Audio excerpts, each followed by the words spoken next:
आज महाराष्ट्र विधानसभा बजट सत्र के पहले दिन महाविकास आघाड़ी के विधायकों ने महाराष्ट्र के राज्यपाल भगत सिंह कोश्यारी पर छत्रपति शिवाजी महाराज को लेकर विवादास्पद बयान के खिलाफ जोरदार नारेबाजी की। तो वहीं दूसरी तरफ बीजेपी के नेताओं ने नवाब मलिक के इस्तीफे को लेकर महाविकास आघाड़ी को घेरा है। विधान भवन में महाराष्ट्र के राज्यपाल भगत सिंह कोश्यारी के भाषण के दौरान जमकर हंगामा हुआ। उन्होंने कुछ दिनों पहले यानी 27 फरवरी को औरंगाबाद में हुए एक समारोह में छत्रपति शिवाजी महाराज को लेकर विवादास्पद टिप्पणी की थी। महाराजा चक्रवर्ती सब हुए, चाणक्य के बिना चंद्रगुप्त को कौन पूछेगा, समर्थ के बिना कौन शिवाजी को पूछेगा। मैं कोई शिवाजी को छोटा, चंद्रगुप्त को छोटा नहीं बता रहा हूं, लेकिन उनके पीछे जैसे हमारे कहते हैं हर एक के पीछे उसकी माता का बड़ा योगदान होता है व्यक्ति के बच्चे के बच्ची के संबंध। तो ऐसे ही हमारे समाज में गुरु का बड़ा स्थान होता है और समर्थ के प्रयास से भला बोले ना, समर्थ ने शिवाजी ने कहा तो छत्रपति ने मेरे को राज्य आपकी कृपा से मिल गया है। अब इस देश की एक परंपरा भी है कि अगर गुरु है तो उसको क्या देना चाहिए? जान रहे हो, गुरु दक्षिणा नहीं देते हो क्या? तो गुरु दक्षिणा भी देनी चाहिए। अब उन्होंने कहा मैं जीत गया हूं, अब राज्य भी स्थापित हो गया, रायगढ़ में आ गया हूं, हमारा सब बन गया है। तो उन्होंने कहा इस राज्य की चाबी आपको देता हूं। आज के जैसे गुरु होते ना, जो गुरु नहीं, गुरु घंटा जाके बहुत सारा अच्छे लोग भी इतना गरीबी दोनों किस्म के आते हैं, अच्छे भी होते हैं, उनको जिसके साथ चल रहा है। तो उन्हें डांट लगाया, उन्होंने कहा ये तेरा है क्या? ऐसा भी मुझे खा जा रहा है, तो तेरे पास एक युवा ट्रस्टी, तुम तो इसके ट्रस्टी हो। तो ये जो भाव है ये ऐसे सदगुरु से मिलता है। हंगामा इस हद तक हुआ कि राज्यपाल भगत सिंह ने सत्र के पहले दिन अपना भाषण बीच में ही बंद कर दिया और महज 22 सेकंड में सदन से चले गए। विविध विधाने साफल्य विचार मंडळात येथील महाराष्ट्र अधिकाधिक सुरक्षितकडे नेण्यासाठी संबंधित सदस्य कामकाजात सहभाग घेतील या प्रस्तावावर आपले अभ्यास पूर्ण होते आर्थिक असा मला विश्वास आहे। पुन्हा एकदा आपण सर्वांना माझ्या हार्दिक शुभेच्छा। जय हिंद, जय महाराष्ट्र।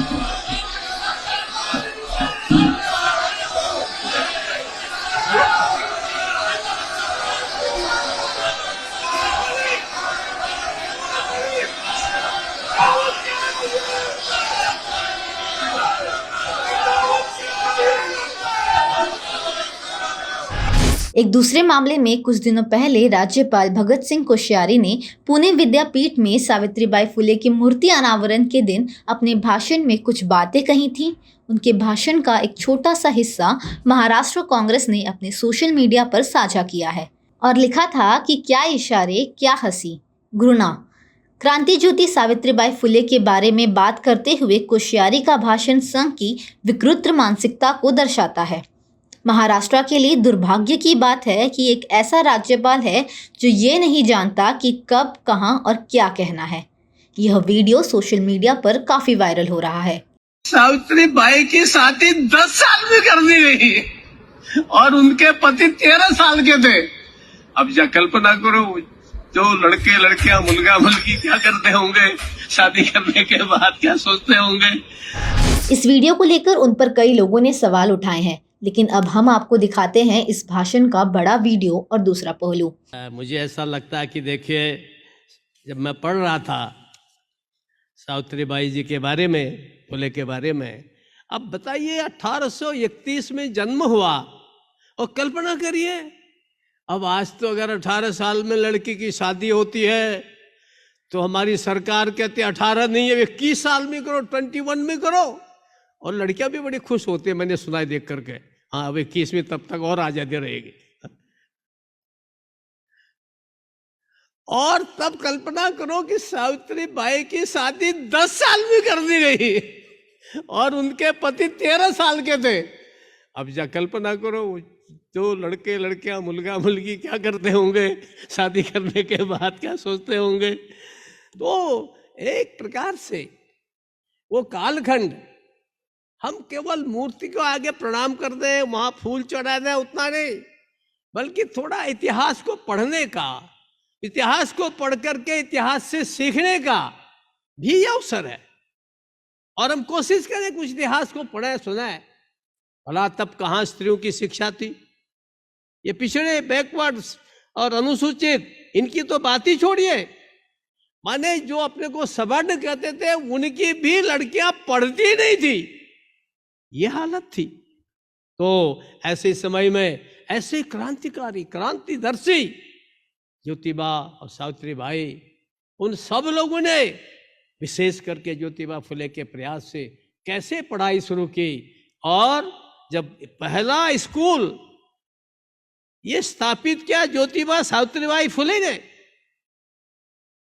और कल्पना करें पढ़ने के बाद पढ़ा जैसे तैसे इन विपरीत परिस्थितियों में, अब जो खुद पढ़ाने के लिए आगे जाने लगे, तो उस समय के हमारे समाज के जो हमारे तथाकथित कुछ बड़े लोग होते हैं, समाज में हमेशा कुछ बड़े लोग होते हैं, अब कैसे होते हैं, कल्पना कर सकते हो कि उन लोगों ने कहते हैं कि सावित्रीबाई पढ़ाने न जाए, स्कूल की बच्चियों की पढ़ाई न हो, तो लोग उनके साड़ी में, धोती में गंदगी फेंक देते थे। लेकिन वो इतनी दृढ़ संकल्प की थी। विशेष करके मेरी बहनें, बालिकाएं जो भी यहाँ बैठी हूँ, उसे ध्यान से सुनिए। वो कैसा कि एक और उनको पढ़ाने जा रहे हैं, उनके कपड़ों को भी गंदा किया जा रहा है, तो सावित्रीबाई ने हार नहीं मानी। वो एक साड़ी अलग से लेकर के जाती थी, उसको पहले को उतार करके स्कूल में उसको पहन करके तब बच्चों को पढ़ाती थी। हमने आपको राज्यपाल कोश्यारी के बयान का एक बड़ा हिस्सा सुनाया। इस वीडियो को आपको दिखाने का सिर्फ यह मकसद था कि आप इससे खुद तय कर सके कि उन्होंने किस तरीके से अपनी बात कही। अब आपको बताते हैं कि महाराष्ट्र में सत्ताधारी पार्टियों के नेताओं ने राज्यपाल कोश्यारी पर किस तरीके से आरोप लगाए हैं। आज विधान भवन में हुए घटनाक्रम के बाद महाराष्ट्र के कैबिनेट मंत्री धनंजय मुंडे ने कहा कि राज्यपाल का भाषण देश को दिशा दिखाने के लिए होता है। आज राज्यपाल ने अपने इस कदम से सिर्फ राष्ट्रगान का ही नहीं, बल्कि महाराष्ट्र के जनता और महाराष्ट्र के महापुरुषों का भी अपमान किया है। अर्थसंकल्पीय अधिवेशनात महाराष्ट्राच्या राज्यपालाचं भाषण हे देशाला आणि महाराष्ट्राला दिशा देणार असतं। त्यांनी दिशा द्यायच्या ऐवजी भाषण चालू होताच पटलावर ठेवलं। संसदीय कार्यामध्ये कधीच कुठल्याही राज्यपालाने भाषण पटलावर ठेवलं नाही। भारतीय जनता पार्टीच्या सदस्यांनी गोंधळ घातला। भाजपच्याच विचाराचे राज्यपाल असताना राज्यपालांनी पटलावर भाषण ठेवलं, महाराष्ट्राच्या 12 कोटी जनतेचा अपमान केला। आणि एवढंच नाही तर राष्ट्रगीत व्हायच्या अगोदर राज्यपाल विधिमंडळाच्या बाहेर गेले, म्हणजे राष्ट्रगीताचा अपमान केला। हे अतिशय केविलवाणी आणि एवढा द्वेष राज्यपालांच्या मनात महाराष्ट्राचा, महाराष्ट्राच्या जनतेचा आणि या महाराष्ट्रातल्या महापुरुषांचा यातून दिसून येतो आहे। वहीं इस मुद्दे पर राष्ट्रवादी कांग्रेस के विधायक अमोल मिटकरी ने कहा कि राज्यपाल यह एक संवैधानिक पद होता है, लेकिन राज्यपाल कोश्यारी भारतीय जनता पार्टी के भाजपाल बने बैठे हैं। उन्होंने महाराष्ट्र के महापुरुषों का अपमान किया है, इसलिए उन्हें इस्तीफा देना चाहिए। आज जो हंगामा हुआ वो महाविकास आघाड़ी के लोगों ने नहीं, बल्कि बीजेपी के लोगों ने नवाब मलिक को लेकर शुरू किया था।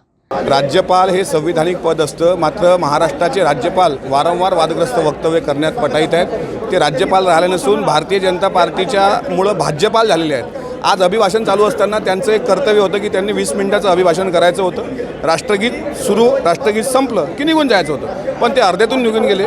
राष्ट्रगीताचा अवमान केला। काल परवा महात्मा फुले आणि सावित्रीबाईंचा अपमान केला, त्यापूर्वी शिवाजी महाराजांचा अपमान केला आणि मूग गिळून गप्प बसणाऱ्या भारतीय जनता पार्टीने त्यांना मूक समर्थन दिलं। आज जो गदारोळ घातला तो महाविकास आघाडीने घातला नाही, तो भाजपच्याच लोकांनी गदारोळ घातला नवाब मलिक साहेबांचं नाव पुढे करून। त्याच्यामुळे राज्यपाल हे असे भारतीय जनता पार्टीला सोयीचं असं राजकारण करतात। त्यामुळे त्यांनी गव्हर्नर पदाचा राजीनामा द्यावा। त्यांनी शिवाजी महाराजांचा, संविधानाचा, बाबासाहेब आंबेडकरांच्या संविधानाचा आणि महात्मा फुले, क्रांतिज्योती सावित्रीबाई फुलेंचा अपमान केला आहे। त्याच्यामुळे त्यांनी राज्यपाल पदावर राहण्याचा काही अधिकार नाही। सदन में नारेबाजी के अलावा विधायकों ने छत्रपति शिवाजी महाराज पर कथित विवादास्पद टिप्पणी को लेकर राज्यपाल भगत सिंह कोश्यारी के खिलाफ विधानसभा के सीढ़ियों पर नारेबाजी की और कहा कि राज्यपाल हटाओ, महाराष्ट्र बचाओ। तो वहीं दूसरी तरफ एनसीपी विधायक संजय दोंडे ने विरोध में शीर्षासन किया। राज्यपाल के इस वर्तव्य को लेकर लोग आलोचना कर रहे हैं। इसके बारे में आपकी क्या राय है वो हमें कमेंट बॉक्स में जरूर बताइए। HW न्यूज़ के लिए प्रिया पांडे की रिपोर्ट। नफरतों का बाजार, सपनों का कारोबार जारी है। अच्छे दिन तो झांकी थे, अमृतकाल अब बाकी है। मन की बात आप तक पहुंचती है, लेकिन आपकी आवाज का क्या? जिन्हें लोकतंत्र का चौथा स्तंभ कहते थे, वे अब सत्ता की गोद में हैं, सत्ता के सामने नतमस्तक हैं। लेकिन अब भी कुछ आवाजें हैं, बेखौफ, बेबाक, जिन पर लोगों को भरोसा है। चेहरा बदला है, तेवर वही है। देखिए मुझे, सतीश शाह को, HW न्यूज़ पर।